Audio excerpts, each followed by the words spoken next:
Oh no, we did not abandon this reading. Okay, it is not abandoned. Let's get back, okay, to the proper schedule. We're ready.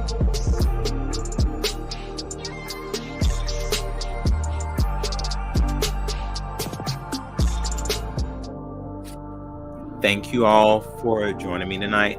We are going to hop right back into what we have been doing, okay? Book, gossip, and drama. This is fun.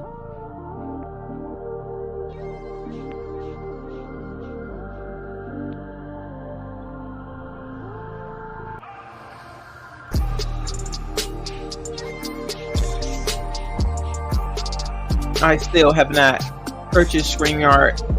Don't worry, I got it this weekend. Okay, y'all. So I'm gonna jump right in it because I know it's late and I gotta get this in motion.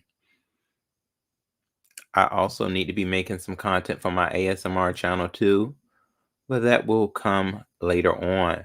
We gotta get it together. Trouble woman, trouble woman. Hey, boo. Yes, darling.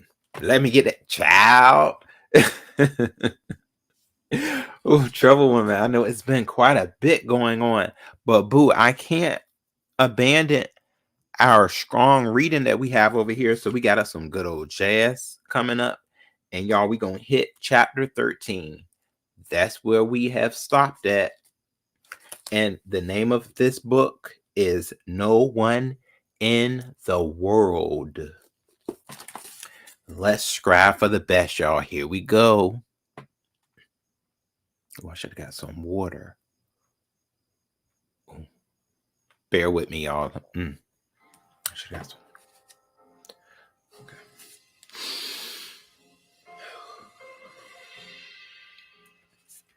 Today had been a rough day for me. By the time I pulled the Mercedes into the drive at home, I felt as though I could not deal with another single thing. I had driven up to Joltal State Prison earlier to meet with another attorney and his client. The client, a man named Roger Flinch, was in prison on charges of attempted murder. Last week, a policeman had been shot. There was a sketch of the suspect splashed across every news channel, and this Roger Finch said he recognized the guy. Finch said he knew the man's phone number, who his friends were, and where he lived. He would be willing to part with that information in exchange for a shot at a reduced sentence. I heard the man out and told him I would have to get back to him. I was in a hurry to get out of there. That place was depressing and so disorientatedly occupied with black men. Every time I walked through these corridors, I became more depressed. I know many, maybe even most of them, were guilty of their crimes and had been justly convicted. But I also knew that the legal system was biased against black men resulting in them often being falsely imprisoned. Oh my goodness, sorry. Imprisoned. Or would they, or when they were found guilty, getting longer, harsher sentencing, and being sent away for crimes white men would get probation for. Not to mention the situation they would find themselves in when they finally got out. Jobless, often uneducated, and branded as convicts. It was almost hopeless. No wonder so many went back. Finally, climbing out of my car, I felt dirty and exhausted. All I wanted to do was step into a steamy shower. I caught sight of my mailbox, not 20 feet from where I stood. I should check it, I thought. Maybe the letter from the Social Security Administration had been delivered. I walked away. I walked toward the mailbox. When I opened it, there was a single letter lying inside. I pulled it out, read the envelope, and it was indeed the letter I had been waiting for. Teller made, hey baby. Catherine, hey darling, good evening. And my rainy puds. Oh, thank you, boo. I appreciate you. Finally, a breakthrough. I went inside, took a shower, and slipped on some khakis, a t-shirt, and my house robe. I went downstairs, poured myself a cold glass of white wine in anticipation of opening the letter and finding the address where my brother was currently living, or at least some information that would make him much easier to find. I carried my wine, the letter into the dining room, set the letter on the table and stared at it. I felt my heart into I felt my heart speeding in my chest and urged myself to calm down. I could not. This would be the closet. This would be the closest I had come to actually meeting my brother. I wanted it to be a special occasion of sorts. I took a celebratory sip of my wine, inhaled, exhaled, then tore the letter open. It took me only a minute to find what I was looking for. I read it, set the letter down, then smiled, then forced myself to laugh. I took a giant gulp of my wine before I angrily slurred the glass across the room where it shattered against the wall. I looked down at the letter and again read the line, unable to provide requested information. I crumbled the paper into a ball as I yelled into the empty house, I fucking give up.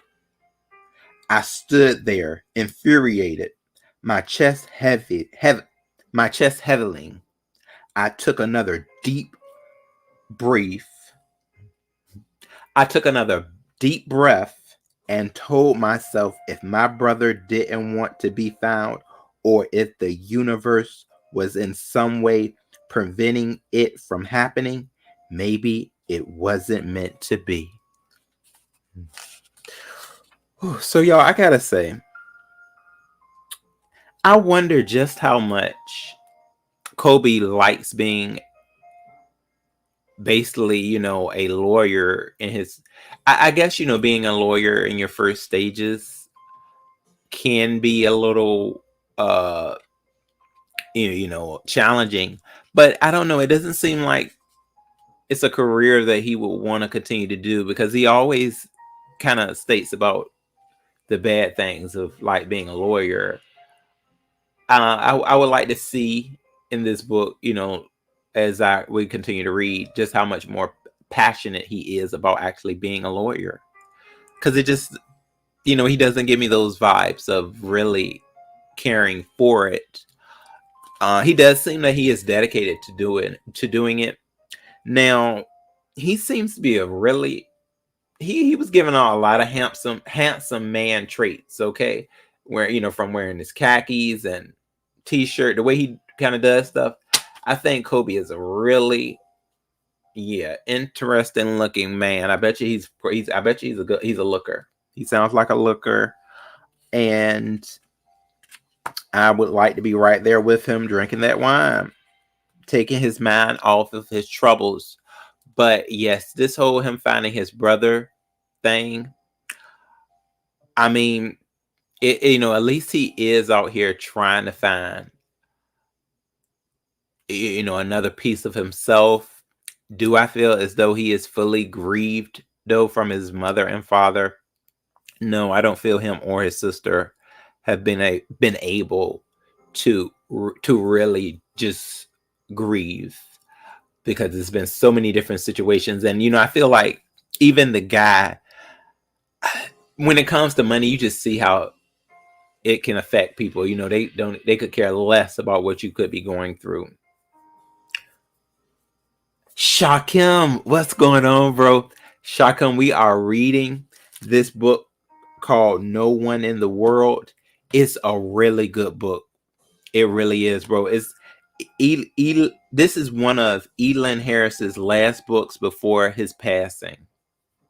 So I knew I really wanted to get into this read because Elin Harris doesn't do any wrong. He makes he makes heterosexual couples books. Well, all of his books are like it's very inclusive. Like every about every bit of relationships are within his books. So I have really taken a light with him. And they have this, and he also has introduced us to this new author, R.M. Johnson. I don't know too much about R.M. Johnson, but he does have his own collection of books too. So I probably am going to be getting into more of his books because, he is a branch off of our guy, Elin Harris. I would have loved to have met him one day. All right, so y'all, we are on chapter 14. Remix. What's up, Remix? Oh, Remix, you said, Ro, you gonna let Brian off the hook? Yeah. Yeah, Remix. I think it's best for me to just leave things where they are. Yeah, with that situation. Yeah. So here we go, y'all. Chapter 14. Eric Reed laid in his prison cell bunk moments before lights out. His cellmate in the rack above him were already snoring. Eric was staring up at the tattered old photo that he had struck into the springs of that overhead bunk. Snuck. The picture was of his little girl Maya. She was 2 years old then. The most beautiful little brown baby in the world. She had thick black hair, big brown eyes, and the fattest dimpled cheeks. Eric hadn't seen his daughter or the mother of the child in a little more than 2 years. As Eric laid in his bunk, as Eric laid in that bunk, wearing jailhouse trousers and a white wife beater undershirt, he remembered the days when he was free. He had dated Jess, a gorgeous, shapely, loving sister, for 24 months. Eric loved her and had been honest with her about his upbringing in foster care and his inruns with the law. Jess said none of that mattered. She felt he was a good man, and as long as he was good to her and stayed out of trouble, she would stick by him. There were nights when he laid in bed beside Jess after making love, and he couldn't understand why she had chosen to stay with him, why she loved him. He told himself he wasn't good enough for her. He knew that any day she could leave him for someone better. Eric worked when he could find day labor, pouring what cash he made onto the coffee table at the end of the day when he walked into the small one bedroom apartment they shared. What's up, young, young, young? I appreciate that remix. Young, we are in motion of reading, young. Oh, what gender? No, this is, I won't say it's just romantic. This is more urban, urban gen, yeah, urban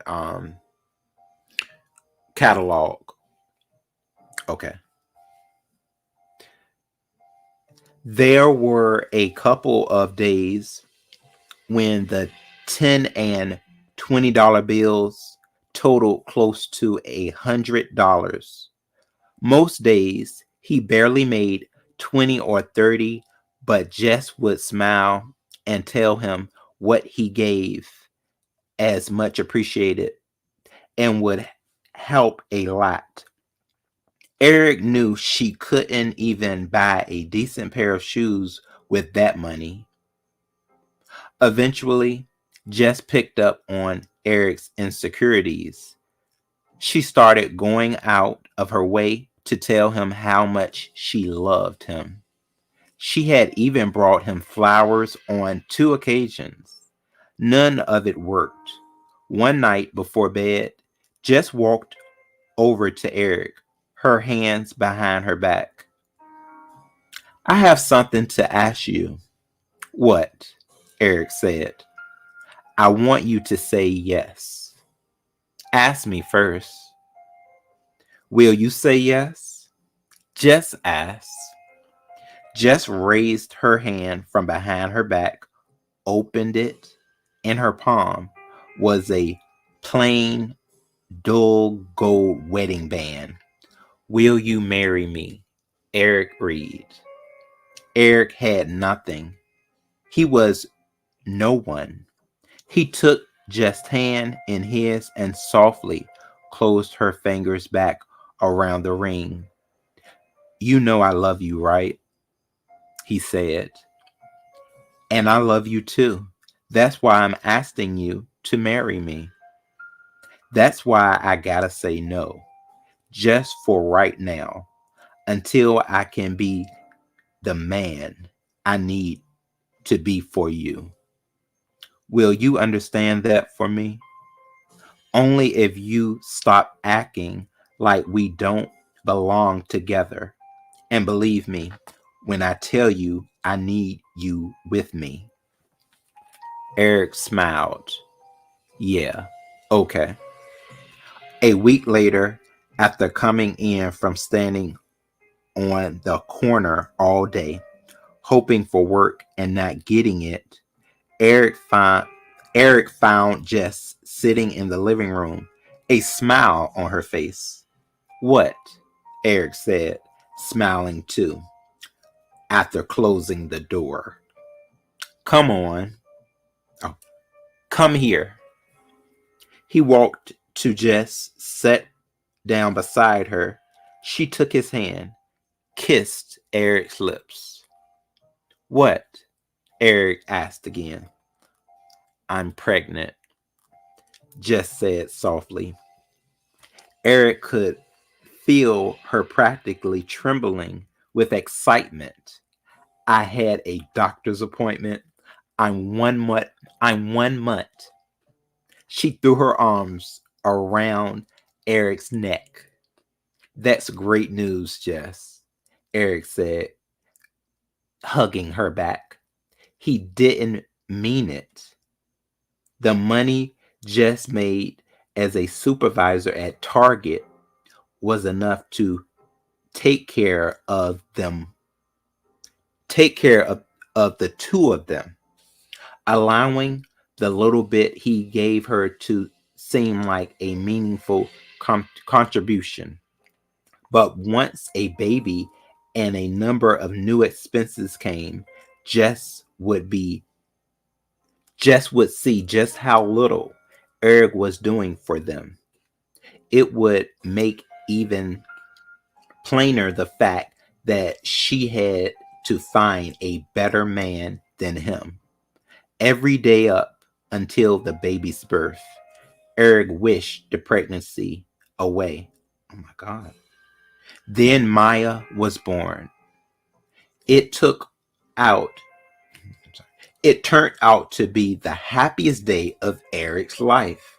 He stood in the delivery room wearing a white gown, holding his baby for the first time and smiling through his joyful tears. For the first time, Eric felt good about not having a job and being home, allowing them to save on childcare. The first 8 months, he cared for Maya. He cared for Maya full time, feeding her, changing her, bathing her. He grew very close to the little girl. Many days he would just hold her, marvel at how beautiful she was.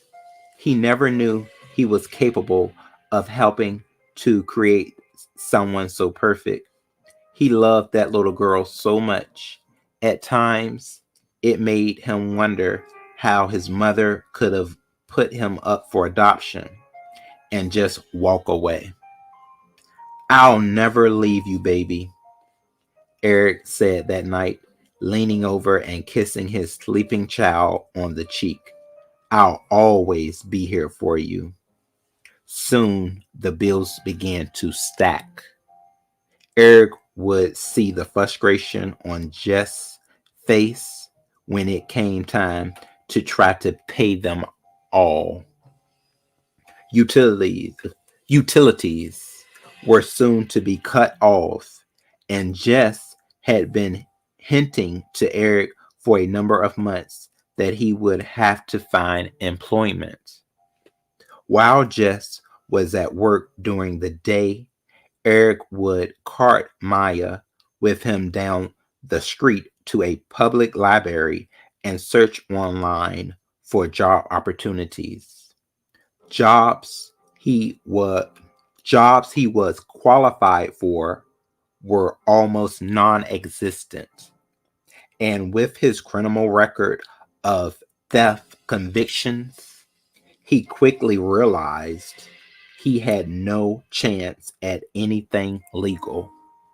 The next day, Eric got in touch with two friends of his, a guy named Lucky and a chunky guy he insisted on being who insisted on being called Skinny Steve.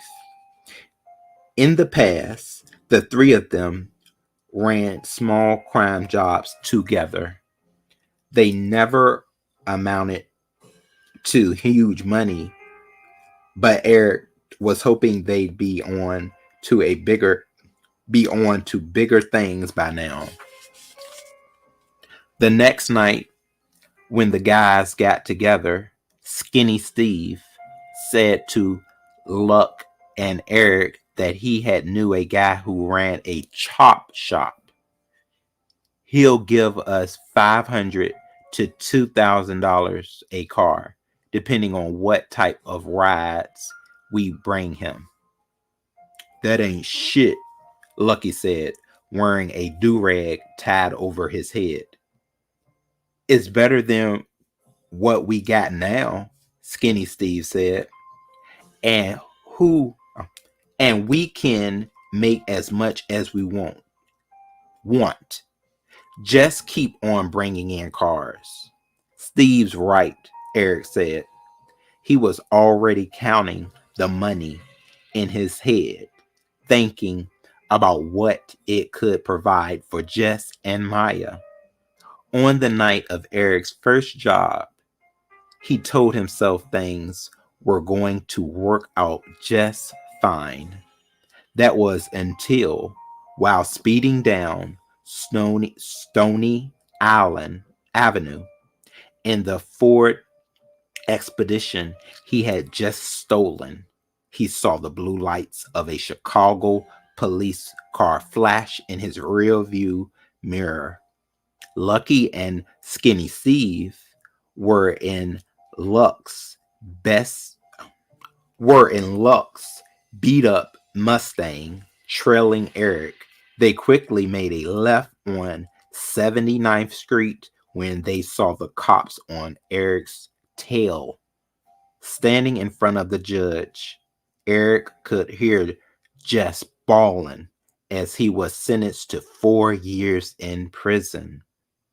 The first year Eric was in, Jess and Maya came often. It was the only thing that made prison tolerable. They were in link to the outside, something to look forward to. On his year anniversary of being incarcerated, Jess came to visit Eric alone. In the visit in the visit in the visitor's room, she really looked nice. She wore a lavender skirt and a floral printed shirt. Her hair was freshly done. It was shiny, straightened, and hung to her shoulders. She looked good, but she looked sad. You okay? You okay? Eric said. Yeah. I got a surprise for you. What is it, Eric? I know I got 2 more years up in here, but I was thinking, I'm ready to say yes to your marriage proposal. Jess didn't do a backflip like Eric had been expecting. She didn't scream with surprise or throw herself into his arms. None of that. She just smiled a little, as if someone she didn't know had told her she looked nice that day. Eric didn't know what was wrong. Is that a yes? Jess nodded. Yes, she said. 3 days later, when Eric tried calling her phone, Jess didn't pick up. That was the case for the next 2 months. For the next 2 weeks. On her regular visiting day, she didn't show. The next time Eric tried calling Jess, her voicemail didn't even pick up. The phone just rang.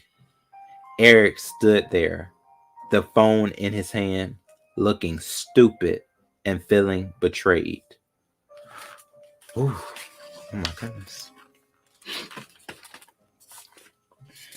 Oh, thank you, Young. Yeah, it really does. This is a mini movie. I appreciate you. I appreciate you putting that back in my head, because yeah, this is what it is. Now, lying in his coat, looking up his, I'm sorry, now lying in his cot, looking up at his child's picture, he told himself, yes, it's been a little over 2 years since I've seen my child or my baby's mother. He had no idea what happened to them. Did Jess stop loving him? Did she and her child die in some horrible car accident? Oh, no, let me say that again because that's important. Did she and his child die in some horrible car accident?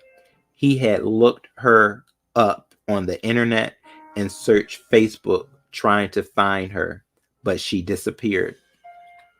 Earlier that afternoon, Eric sat in the cafeteria, hunched over a metal tray of chili mac. The old tattooed man Eric sometimes ate lunch with was spooning some of his chili mac onto a slice of white bread. You find your girl and your baby? The old man asked. Eric didn't know what his real name was, but inside, everyone called him VC. Not yet, Eric said, picking on picking at his food, but I'm still looking. VC sat down the half sandwich he had. You better not stop. Eric heard what the man said, but wasn't paying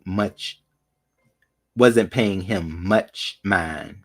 He was too lost in his own thoughts. Look at me, boy, VC commanded. Eric looked VC in the face. The whites of his eyes were yellow. Several teeth were missing from his mouth, and a scraggly beard grew spotty from his gaunt face. You told me how much you loved that woman and that child, but don't feel you deserve them. You ever think if you told yourself different, your mind would have been on proving that you would have done everything to keep from being locked up? No. You ever think that would have, I'm sorry. You ever think that without you, your little girl might have a fucked up life like you got and might end up in here one day too? Eric concentrated more on the old man, then said, yeah, I think about that all the time. I had a son once, VC said, staring into his memory.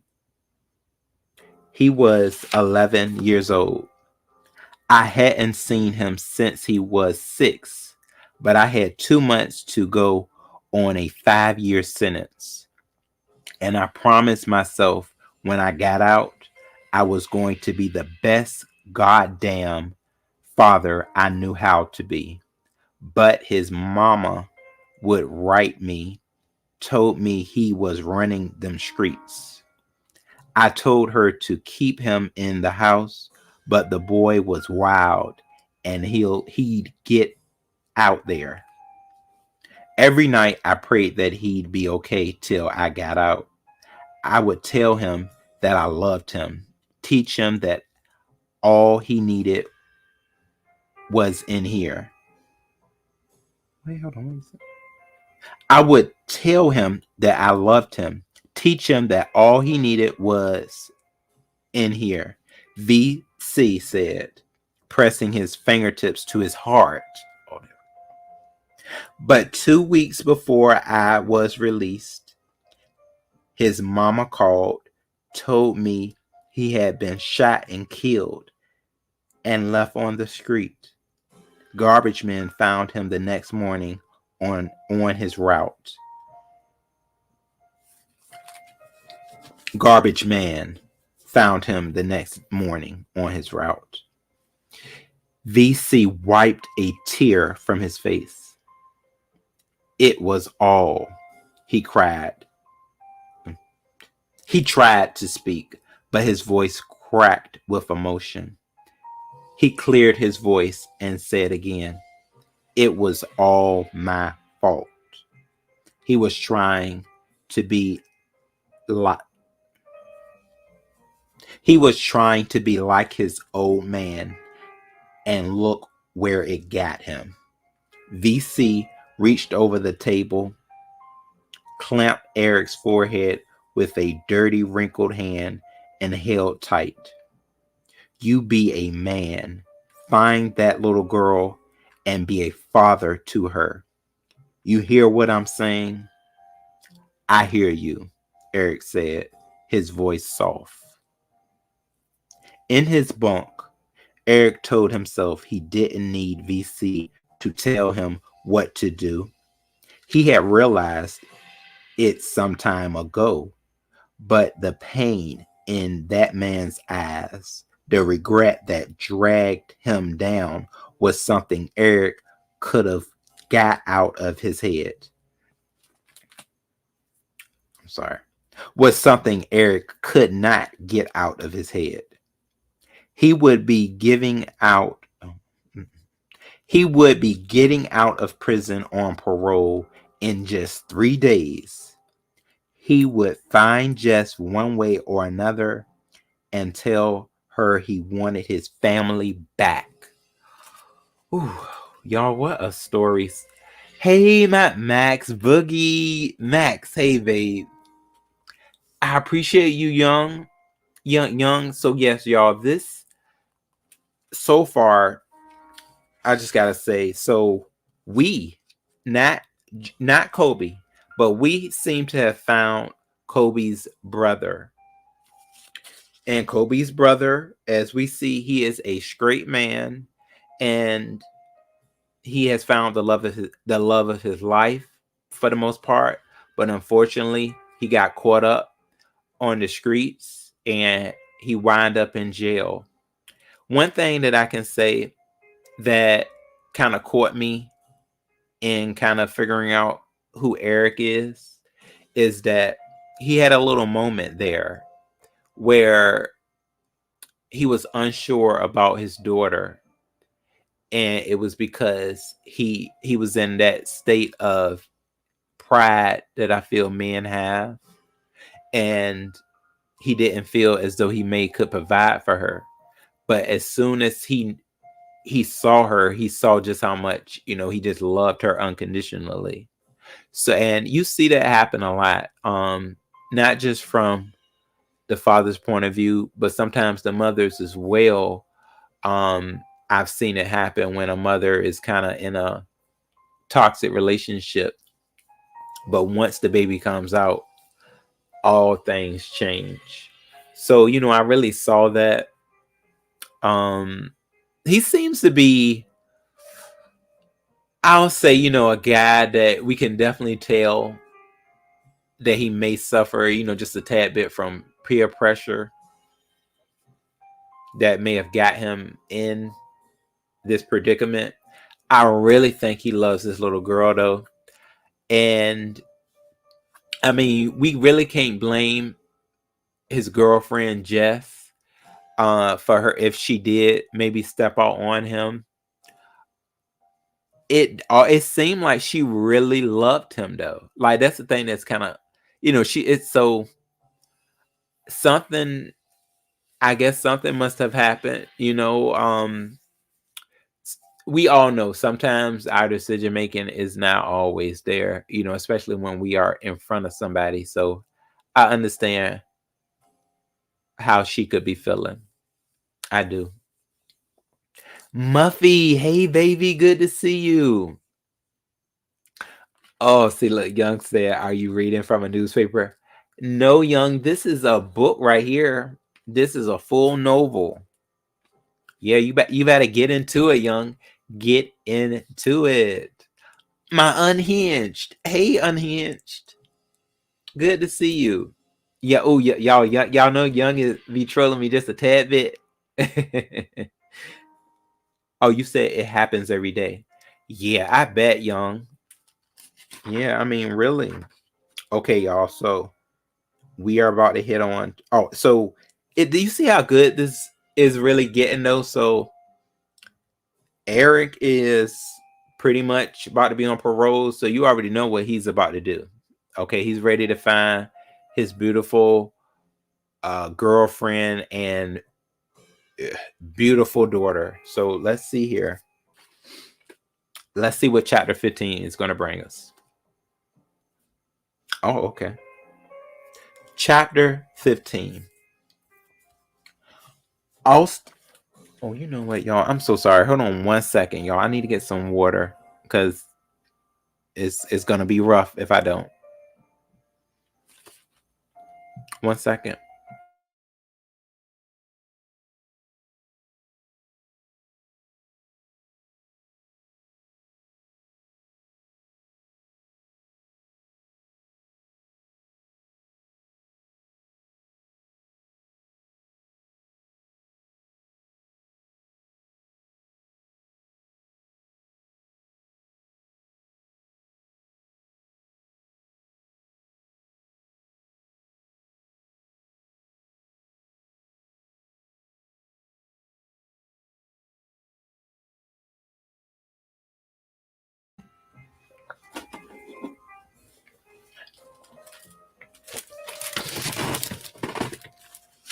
All right, you guys, we are back. Oh, thank you, Young. I appreciate that. You said what chapter are you reading right now? We are on chapter 19, Young. Hello, self love yourself. Hey, baby. We are back in our reading. All right, y'all. Austin sat at her dining room table. She was working from home today, but not by choice. She had no clients to take out to show properties. She had no closing scheduled, which meant no money coming in.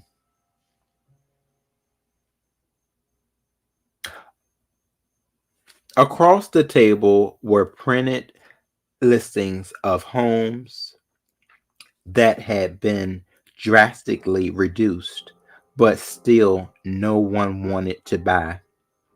There were envelopes contained unpaid that contained unpaid bills that Austin saw every day but ignored. And then there was one envelope that she had been avoiding for 2 days but knew she had to address today. She hadn't been able to make a mortgage payment in over 6 months, and something dreadful told her that within that envelope may have been news she didn't want to know. In an attempt to avoid having to deal with that bad news, Austin was on the phone, calling numbers off a list of people she had taken out once or twice to look at houses. Hello, Mr.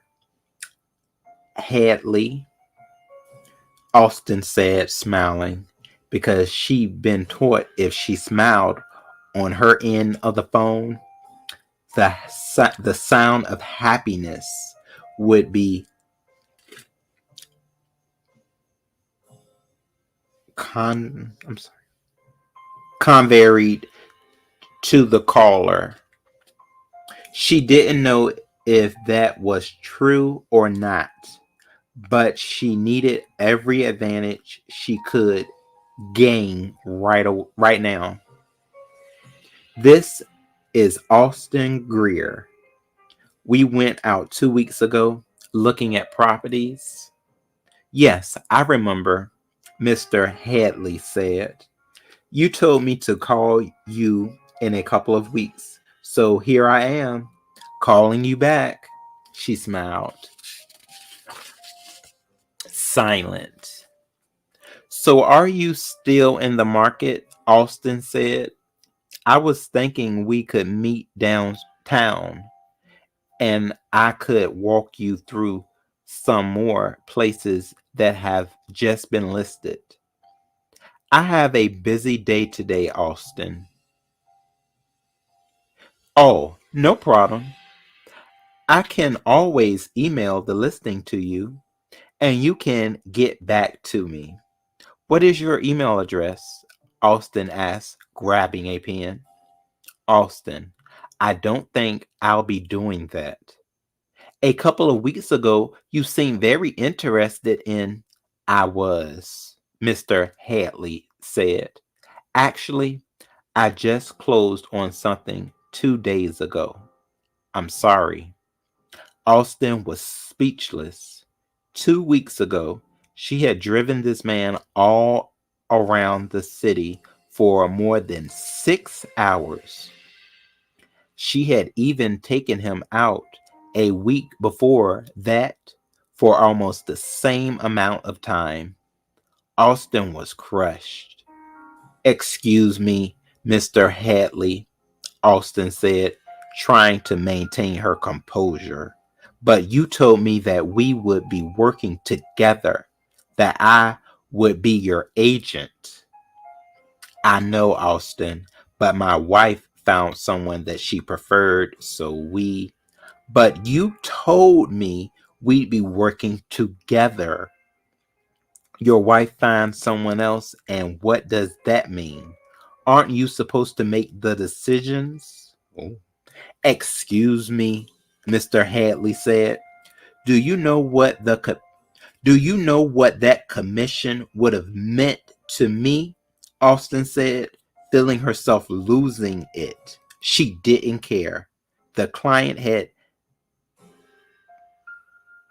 defected. Yeah. The client had defected. The money was gone. I'm about to lose my home.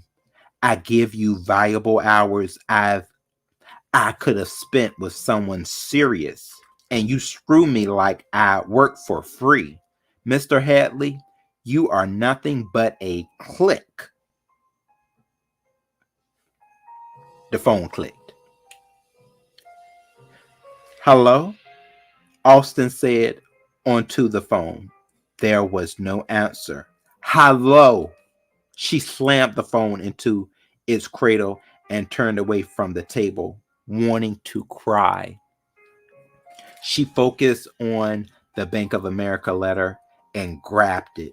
She tore it open to see it was actually what she had feared. It informed her that in 5 days, her condo would be foreclosed on, then auctioned off on the steps of the courthouse. Oh my goodness. Mm. Oh, okay. Peace out, Young. Thank you so much for joining me, though, Young. Please do come back. You know, you are always welcome. Y'all, I tell you, Austin always seems to be just in a world of trouble. And she's a very beautiful girl from what we have witnessed so far.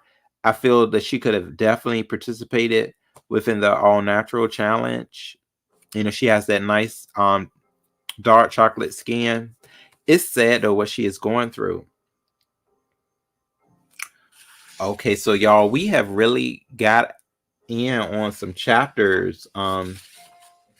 Let's see how much farther we can go.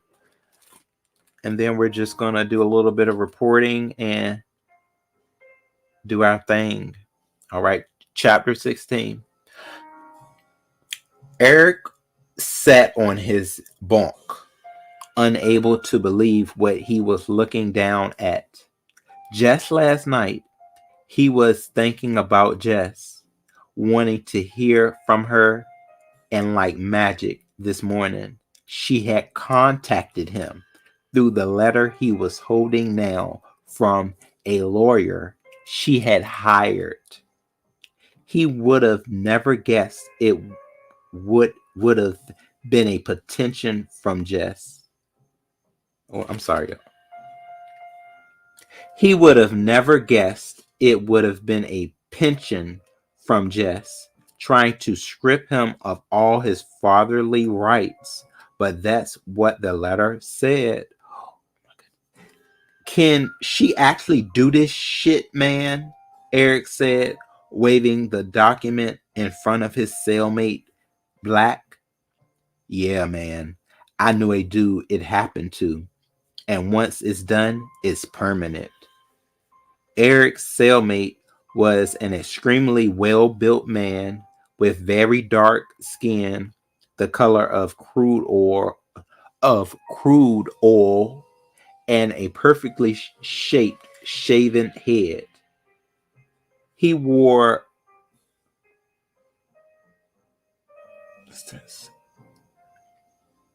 he he wore scraggly prison trousers, a tank top, and an unbuttoned blue prison shirt. Why is she doing this now? I've been in here 3 years, and now when I got 2 days left, she does this, Eric said, standing from his bunk. I gotta find her, talk her out of this. She called you recently? No. Is her address in that letter? No. Then I'm thinking she don't want to be found. Eric turned to Black. She don't have a choice. I'm going to go to the library right now, do some damn research on this letter, and try and find something that'll lead me to her. And when I get out, she and I gotta straighten this out. You know I got out 2 days after. You know I get out 2 days after you. If you need any help out there, just let me know, Black said.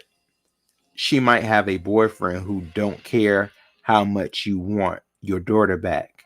A boyfriend that might have to be dealt with while you take care of your business. I'll help you with that, Eric said. You my boy. You know I always got your back. Y'all, that's a lot. That right there, I mean, so, I mean, I guess there's something to be expected. Yeah, maybe she did find someone else. I mean, yeah, unhinged. The name of this book is called No One in the World. It's quite powerful, boo. It's definitely wild. Every twist and turn. Chapter 17. The day had not really even begun yet. I had made it to the prison and I was being escorted by a corrections officer through the halls towards the council room where I would speak again to Roger Flinch. Turned out my boss was interested in what he had to say. Other officers, as well as the occasional inmate, walked past me through the corridor. This prison had an open cell policy for the non-violent offenders. They could move around a few select areas: the commissary, the gym, the library, the rec room, and the church. Walking toward me, I saw a colleague of mine who I had not seen in almost a year. Oh my, Raymond Tyler Jr. was a tall, hazel-eyed, handsome man with a reputation as one of the best and most compassionate attorneys in the country. Although I only saw him annually at the National Bar Association conferences, I considered him a mentor and called him for consolation whenever I had a tough legal matter. Raymond Tyler, I said happily, shaking his hand. Kobe Winslow, he said. Rich kid, what are you doing in this big house? What are you doing in the big house? Finally caught you for embezzling money from your family's business? He, not quite, making a deal on a cop shooting case. How about you? Didn't expect to see you here. I relocated to Chicago. I'm a defense attorney now, so this prison is my second home. Poor guy. You must not know how well defense pays. You know that's not what I meant, I said.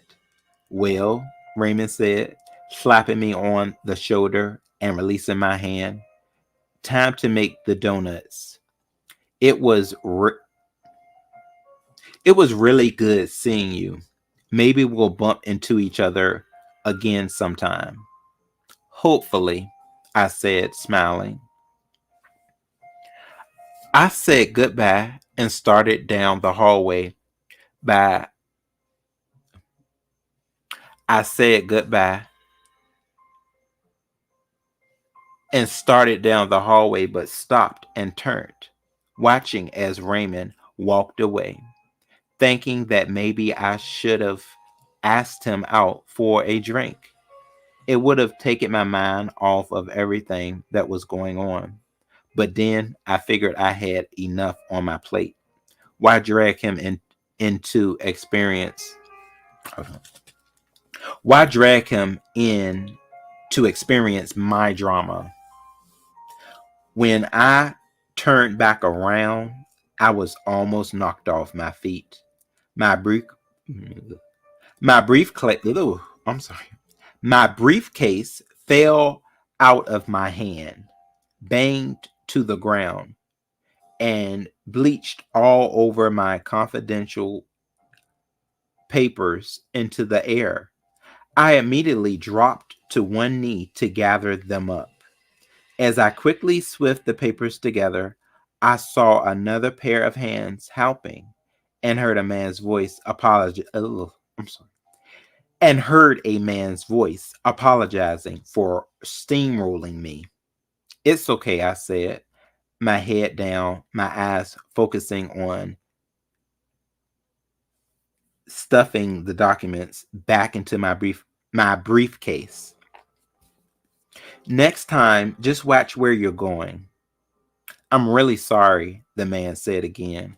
Finally, looking up to the man's face, I froze, lost balance, then tumbled backward onto my rear.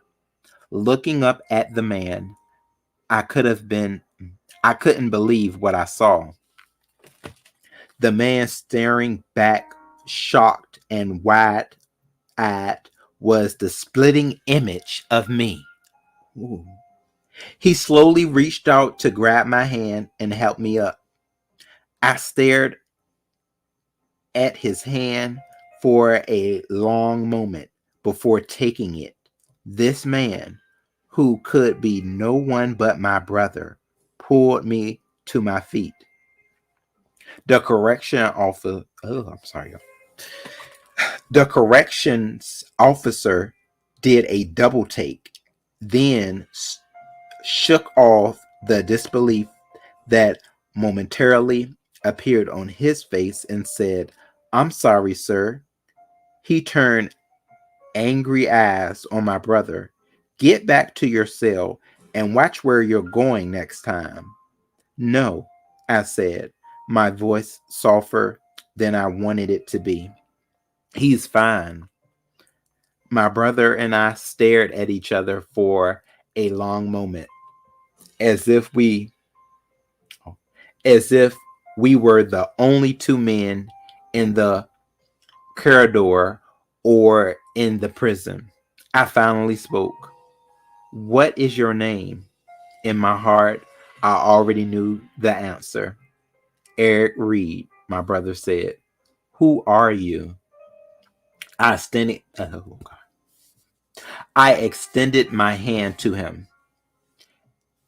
Everett Reed. But please, call me Kobe.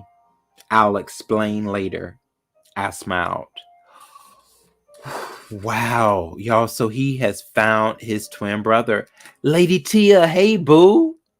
Great job on the natural challenge the other day too, Lady Tia. It was great to see you. Oh, you said Ro. See, this nice storytelling is getting you in trouble. Oh, it's smoothing. Oh yeah, boo. For insomniacs, you should do uploads reading. Oh, thank you, boo. Yeah, Lady T, I may do that too. You right, do uploads. Yeah, I may have to do that. Yeah, Unhinged. Can you believe it? It was his brother. They got me over here thinking, y'all seen, hold on, sister. Okay. Y'all remember how they met up? And for him to meet his brother like this, and then they threw another character at us too, you guys. Raymond Tyler. Raymond Tyler was the first character in a Edelyn Harris book. Yes, and he was too also a lawyer. And I have been through a whole lot of trials with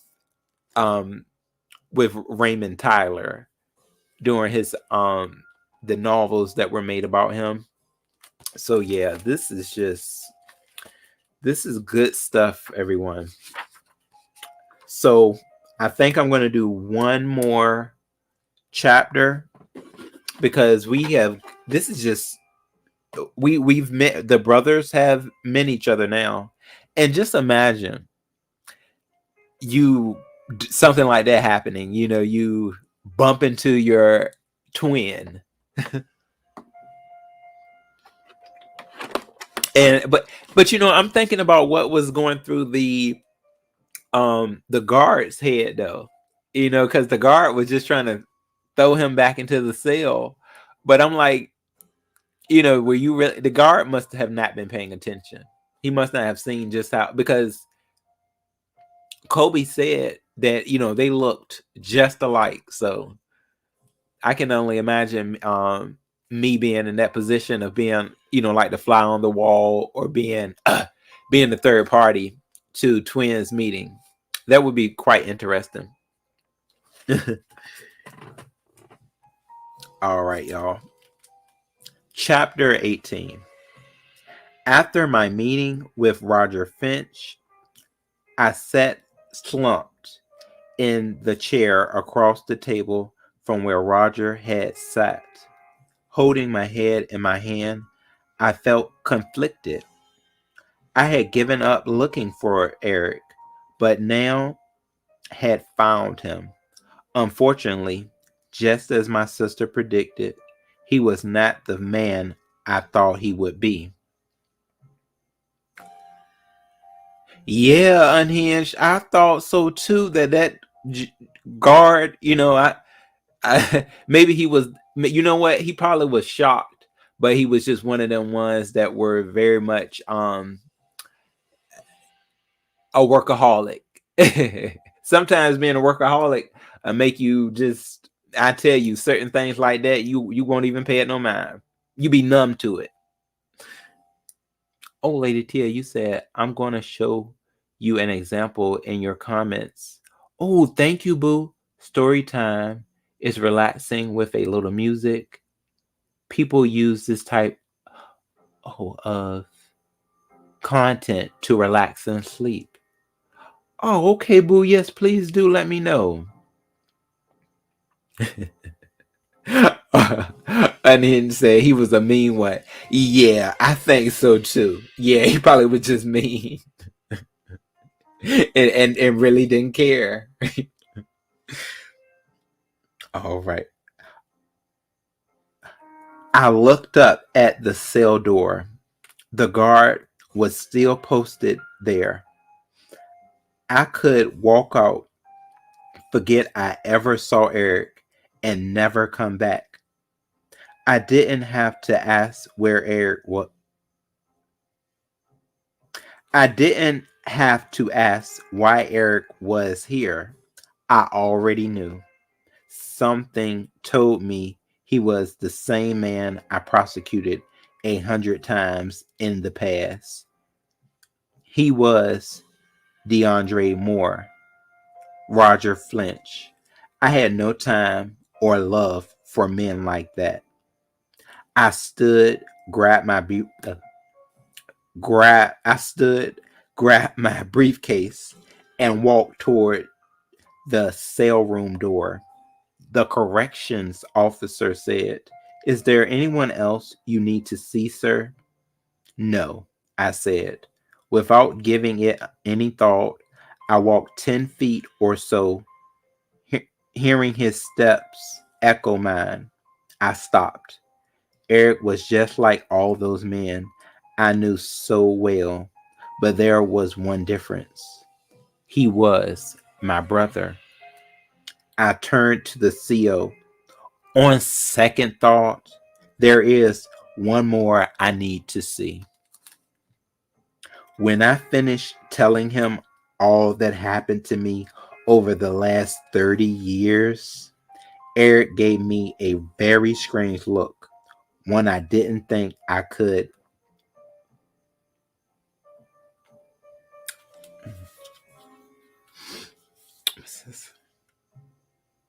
intimidate, even though we had the same face.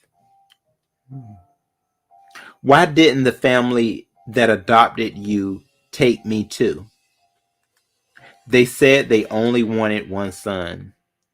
Oh, he said, frowning, looking away from me. What's wrong? I knew about you, Eric said softly.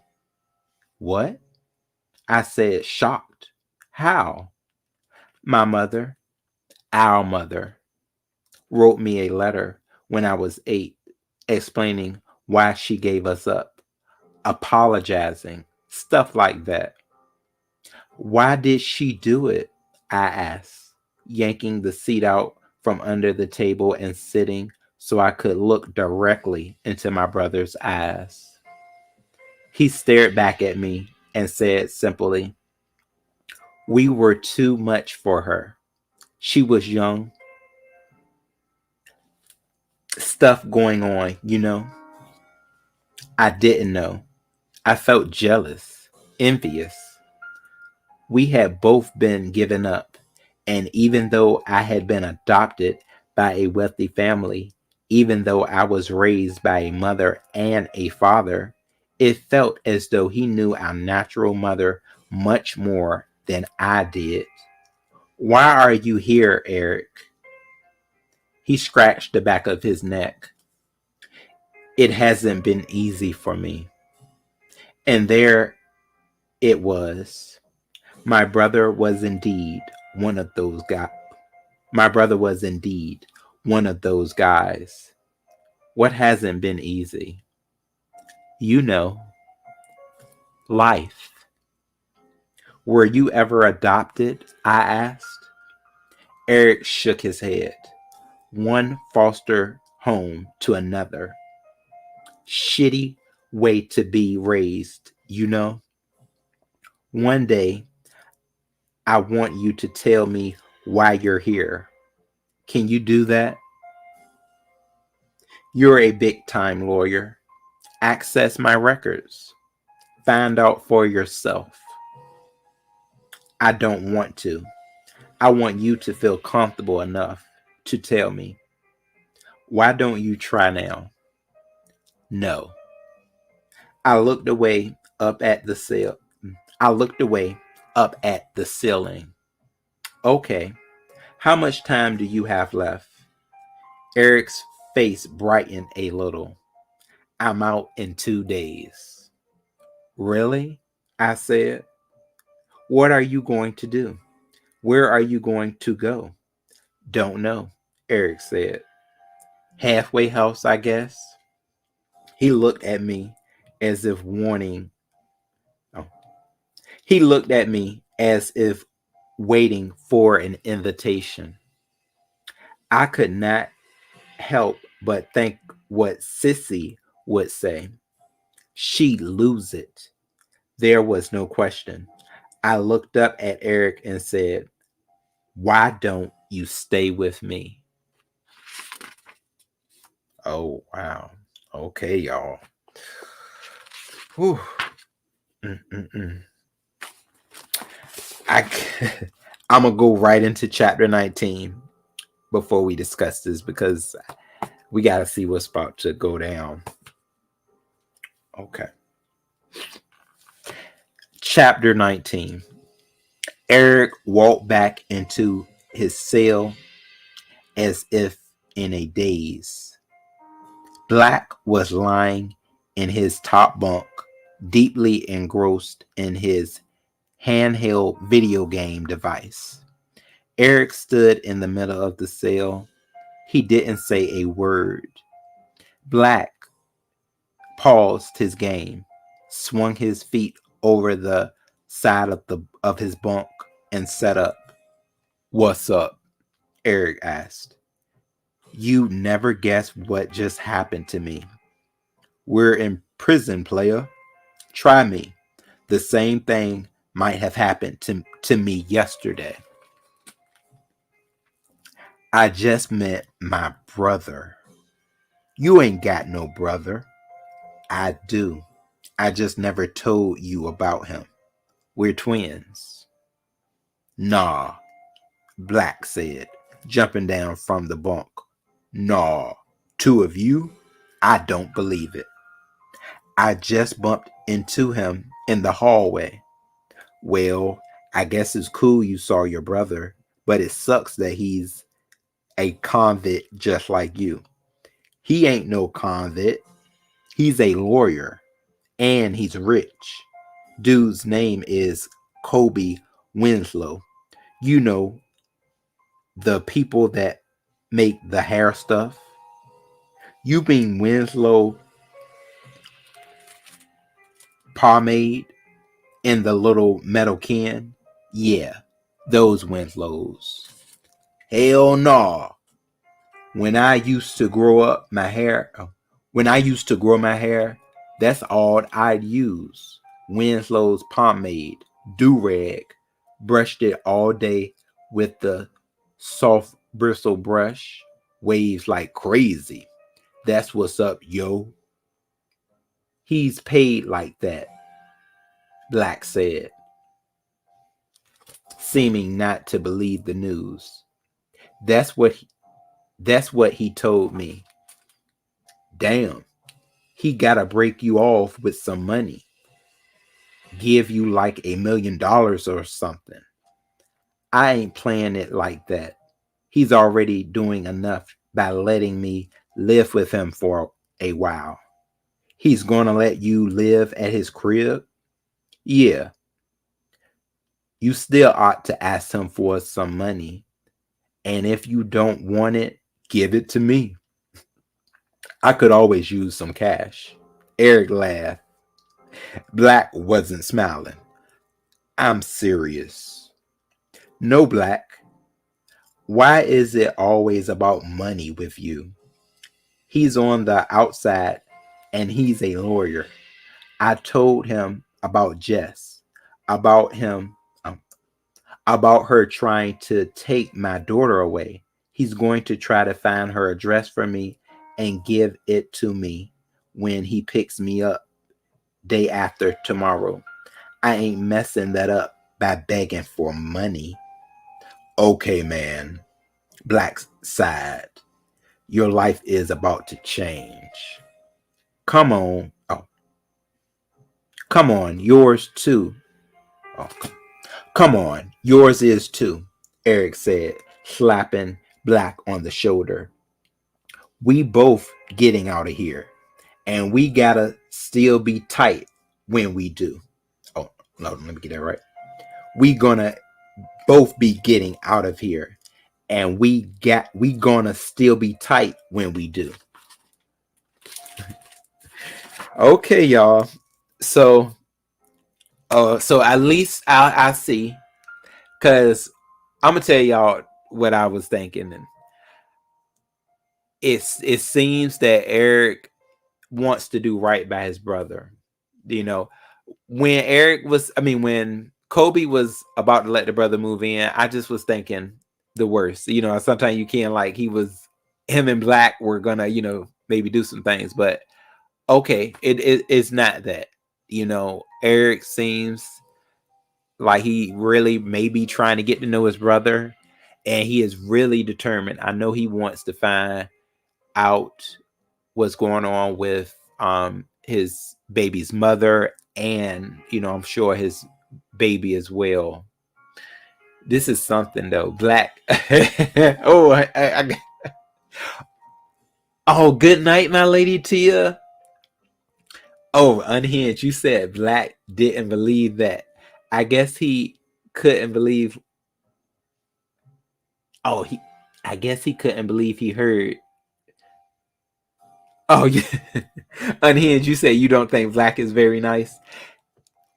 Black seems like he is so cool with Eric that he could change his ways. But I don't know. But Unhinged, Black seemed like he's a fine looking guy though, because if you heard the description of Black, Black is, I think he muscled up and he dark skinned too. So I said, oh, okay, Black. But yeah, Black is definitely. I wonder what he was, in the pen for, because they didn't really go into why Black was in there. But Eric has seemed to have found a friend from being locked up for over 3 years. So I don't think he's going nowhere. It feels like Black was probably in a gang. Okay, Black is definitely giving gang vibes. So I do want to see where the storyline of Black is going to go. Eric seems to be able to tame him. Now, I got to get on Kobe. Kobe, I really don't think being a lawyer is for Kobe, because he is grouping these convicts. He's grouping all of them together, and he has to understand that not all of them are guilty. Some of them are innocent, and it just seems like he's just throwing them all, like he's saying, oh, none of them are good. So yeah, I mean, he seems to do have some benefits of being a lawyer, like being able to find information and things like that. Even his brother scoped out on that. If y'all, can kind of see it, because twins can pick up on each other. I bet quite easily. And you remember how he was like, "Well, you go and find the information." So he seems to already know what Kobe is good at, and it does seem as though Kobe is probably better at researching and finding things out. So this story is just very moving.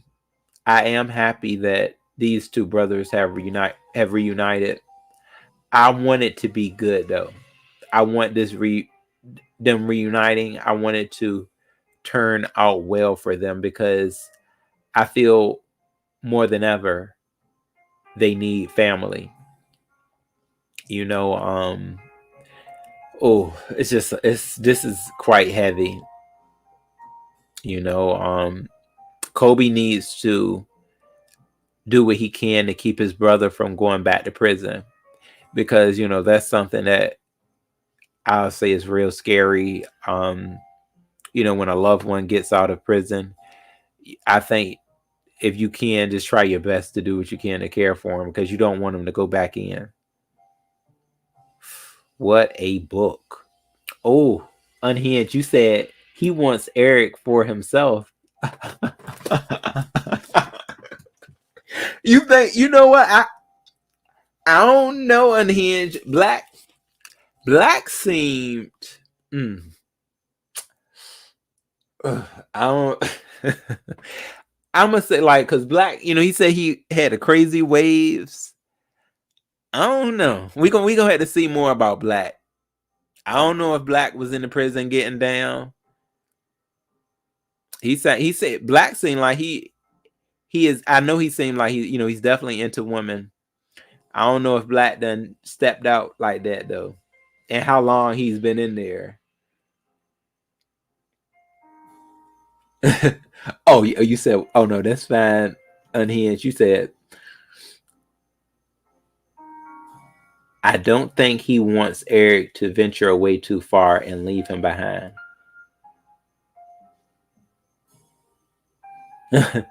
Yeah. Oh yeah. See, because they boys now. Like I think Black is like really, he really is like cool with Eric, and I do think Eric, um, likes Black too.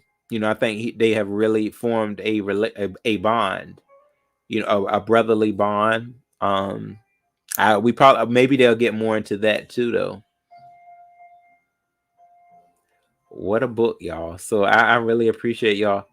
Oh, self-love yourself. You said I'm hoping that his brother doesn't turn on him because he really doesn't know him. Yeah, self-love yourself. That's where I was at too. Yeah, see, I was thinking that because I was like, okay, that was a decision right there when you asked him, do you want to come and move with me? So I hope he doesn't, because see, the thing about what's going on with Eric that I see is he really seems like he was a good guy, but it does seem like people turned on him. And if you look at it like how his, his baby's mother kind of turned on him, and um, he didn't get picked to be with his brother, and he does know more information. That's something too. Like Eric is not.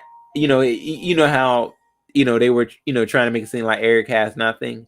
No, Eric has more than what Kobe has actually, because he does have that little bit of relations with their mother. So Eric has a hell of a lot. He does. And he may not be telling Kobe everything, because he seems to know way more about their family aspect, his biological family. So this is just quite a story, y'all. Yeah. Ooh, Unhinged, you said he is a man. I'm not believing he is gay. He likes Eric like a brother and is wondering if his friendship is threatened. Yeah. Yeah, Unhinged. Yeah, I do. I believe. I don't think that. Yeah, Black. I don't think Black is gay or Eric. Yeah, I definitely don't think Eric is. But hey, we'll see. Sometimes these stories, you never know what's going to go on. I'm quite sure Black is going to try to come to the house. Yo, I need to take a shower, yo. Oh, who that over there? Who that sexy thing over there? He may try to go, hit on Sissy, Kobe's sister. We gonna see though, y'all. This is gonna be quite interesting. But yeah, one of my favorite characters right now though is Austin. Oh yeah, Austin is. I think Austin, she's about to get into the picture too, y'all. This is about to be some good stuff. Somehow they gonna put Austin up in there, because I can't keep having my baby Austin being in such a terrible state. Like, yeah, so Austin is the character right now that they are just throwing to the wolves. I see, because she about to, that our baby about to go through foreclosure. If you don't move Austin up in there too, Austin needs to be moved in too, because y'all ain't gonna keep doing Austin like this. Austin is she is dark and lovely. They is doing wrong by Austin. Self-love yourself. You said, do you Do you think that Black will show up at the house? Yeah. He loves his bro. Yeah, I think he really loves Eric. I mean like it's jail bro. I think Black does. So yeah, I think he will. I just hope he don't do nothing crazy though, because I don't want him messing up Eric and Kobe's relationship as brothers. Oh, Unhinged, you said when will you read again, Ro? Unhinged, I gotta step back on this story. I'm gonna try my best to do it tomorrow. Yeah. Oh yeah, cause y'all, there's something I wanted to let y'all know too. So I did not put no data on my I had to put data on this phone. So that was why I was having quite a bit of issues doing anything outside of my home internet. So yeah, I got my data back. So yeah, I'm gonna definitely be reading very soon because we got to get back into this. See, Black. Oh, Black. Oh, Unhinged. Black is that character. Y'all see, y'all is loving Black. You said, "Oh, Black will definitely look for Eric." Oh yeah, you know it. Black already talking about some. Yeah, you need to ask for some money. If you don't ask for it, I'll take it. Like, look, Black, don't be trying to get back into the Black already trying to go back to jail. Like, Black, chill out, Black. Chill out. You don't need to go back into the jail. Y'all, I tell you though, this is great.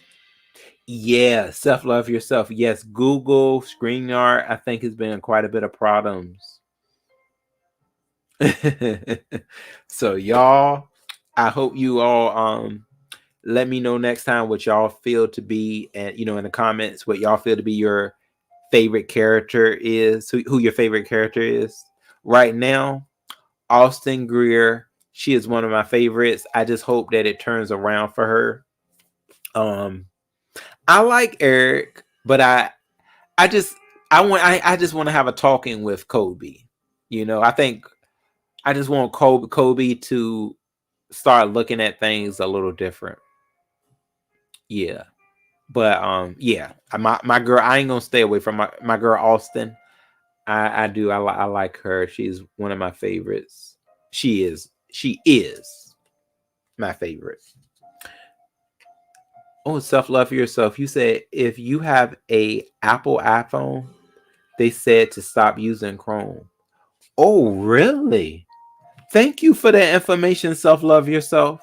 Dang, I didn't know that. We can't They don't want us to use Chrome no more. Well, why? Hmm. That's a conspiracy right there.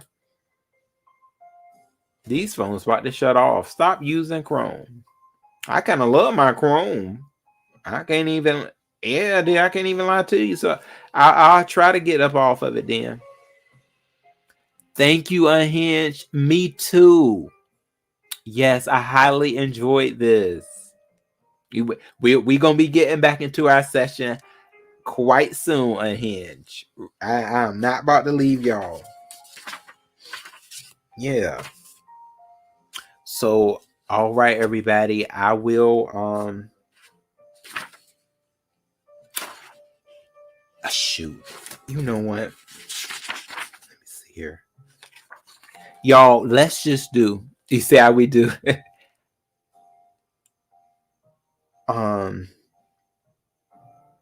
We y'all want to do one more chapter? One more chapter?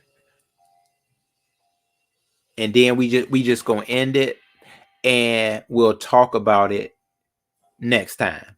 Yeah, so I can really just have y'all in the midst of everything. Okay, one more chapter, because I saw my girl's name.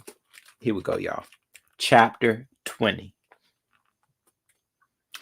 Austin sat in the booth of a diner down the street from where she lived. In the seat across from her sat a very handsome man named Ermit. He was well built, looked younger than his 45 years and had a cute smile when he decided to show it. Ermit owned a successful construction business and also made a point of telling Austin how well he was doing. Since Ermit came to swat out Austin's bathroom faucet last year, he had been trying to pull her into a relationship. Yes, she had slept with him a few times. The sex was good enough to keep her sexually neat. The sex was good enough to keep her sexual needs met. But when he asked for more to become exclusive, Austin dodged his advances. If she gave in, she knew he would one day ask her to move into his modest home, then one day maybe even present her with a diamond engagement ring. If Austin were to accept, that's when she believed her life would change. When she would give up ownership of her mind, her will, her freedom to do things without clearing it with him first. Austin was very familiar with men like Emmett. Her father was a man like Emmett, and as a child, Austin was, a child, Austin had watched him claim ownership of her mother. Since becoming an adult, Austin always looked out for men who wanted to take take care of her. She knew she knew exactly what that meant.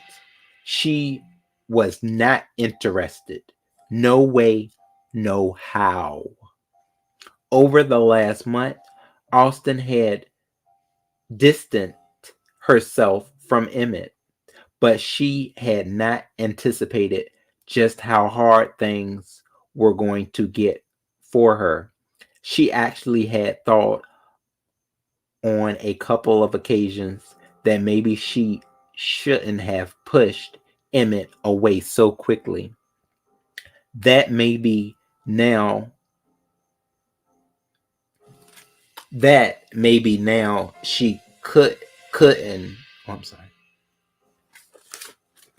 That maybe now she could have benefited from a man like him, willing to take her in, pay for everything, while she worked to rebuild her company.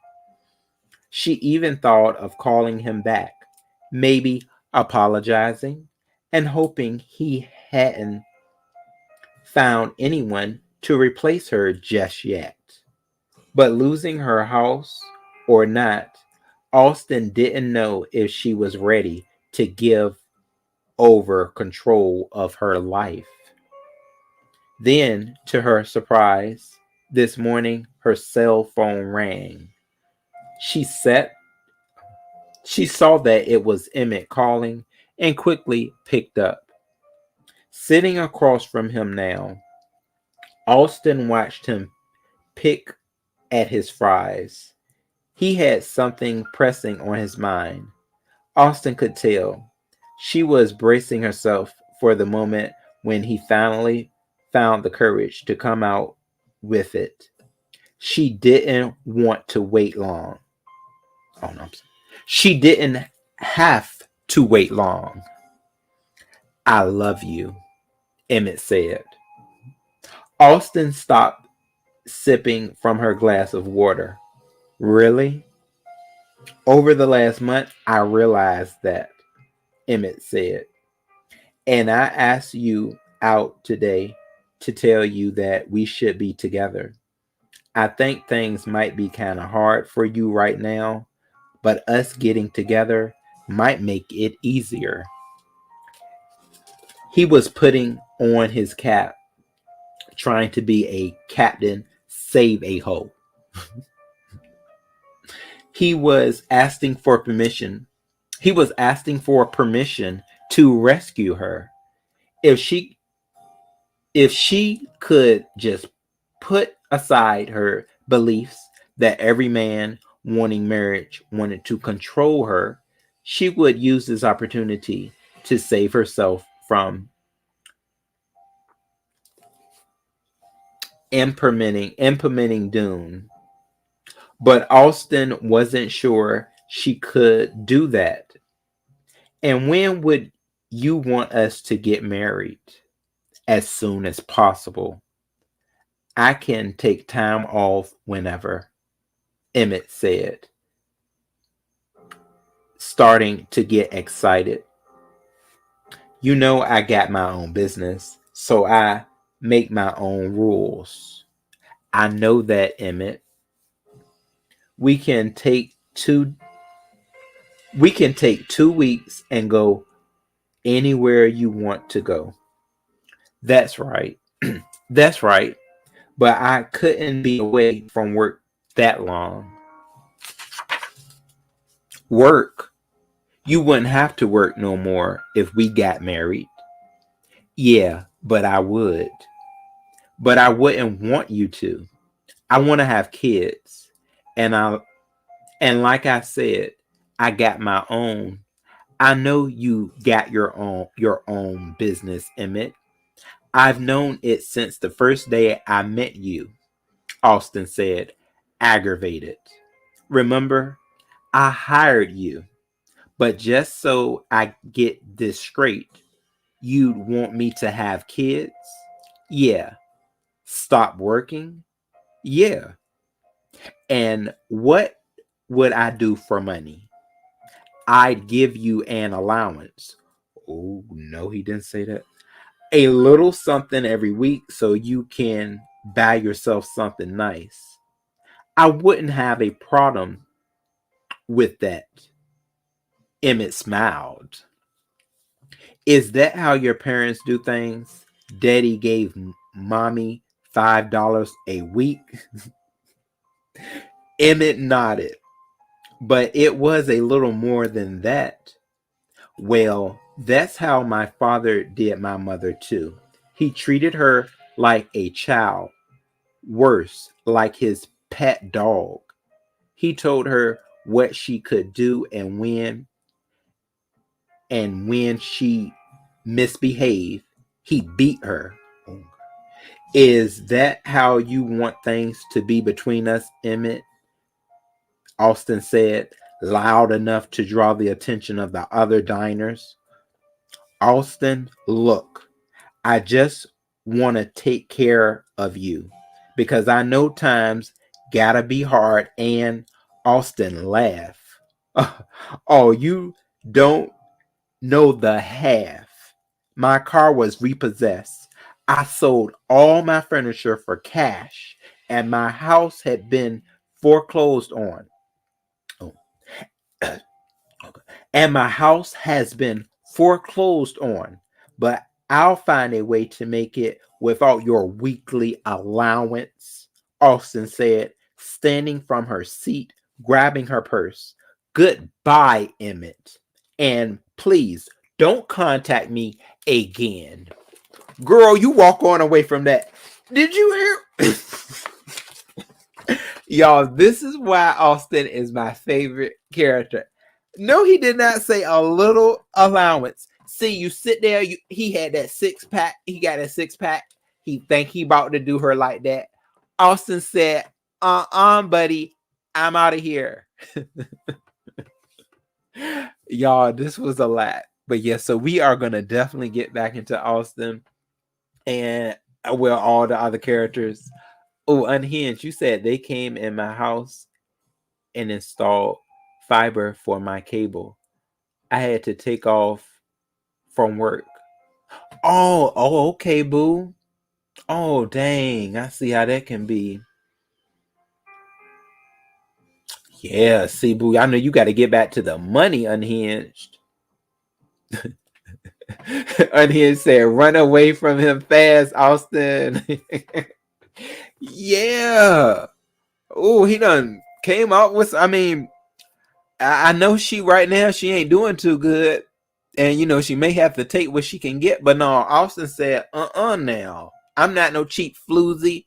You just gonna throw me in a house and tell me to have some kids, and maybe I can have a cigarette or two, but I better have them clothes washed before you get home, or it's gonna be some consequences. Oh yeah, so y'all see, Austin was definitely our comic relief for this section right here of the book. I'm glad I went into that last section. Yeah, so Austin is definitely my favorite character for a reason. So y'all, I'm going to talk to you soon. Great reading so far. Y'all let me know how you feel about No One in the World with our two authors, E. Lynn Harris and R.M. Johnson. I am loving it. Oh, you said he will make a bad husband. Yeah, Unhinged. I don't know about Emmett. I think he got the look. He doesn't. I guess we're gonna have to figure out a little bit more about him. We can't really say what type of guy he is, but I mean, hey, Austin has been having sex with him, so I mean, he can't be all that bad. She said the sex was good, but we all know, it's not always about the sex. Especially when they trap you. So yeah, we're gonna have to see about it, y'all. But these are the words right here that she was very. This is all you gotta say. Goodbye, Emmett, and please don't contact me again. She know what to do. All right, I'll be seeing y'all soon. And y'all, don't y'all? Well, I was loving this music. This was some good music. Yeah, I picked up some. This was just some. It's called Sad Jazz. It goes right along with the story. Don't y'all think? So we're gonna end with our Lyrica. Okay, don't take it.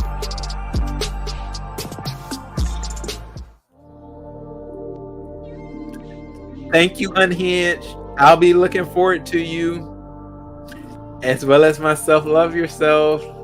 Y'all have a great night. We here all y'all. We were here night. Well into the evening. Thank you, Unhinged. Yes, I was loving the music.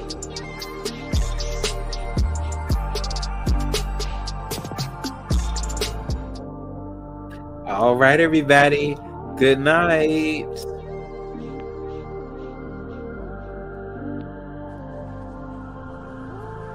Blessings, love. And be sure, y'all, let me know who is your favorite character. Bye-bye.